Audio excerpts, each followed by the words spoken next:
მილიონებს იპარავს ხალხი და გარეთ დადის და პირბადე უკეთია ადამიანს და ციხეში ზის. ასეთი რაღაცა თუ ხდება ნებისმიერ მსოფლიოს მასშტაბით.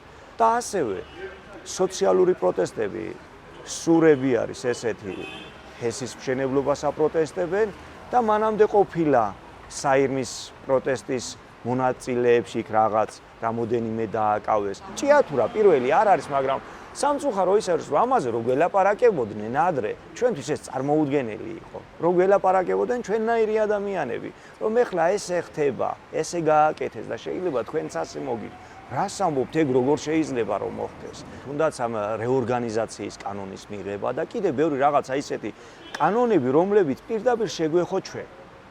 და ამაზე წარმოდგენაც კი არ ქონდა, რატო ტარდებოდა თბილისში დაუშვათ საპროტესტო, რატო ითხოვდნენ და ჩვენ რა შუაში ვიყავით აქ. აი თურმე პირდაპირ ძალიან სწრაფად მოდის ნებისმიერ ფენამდე ის პრობლემა, რაც იქ დუხს იმ მომენტში.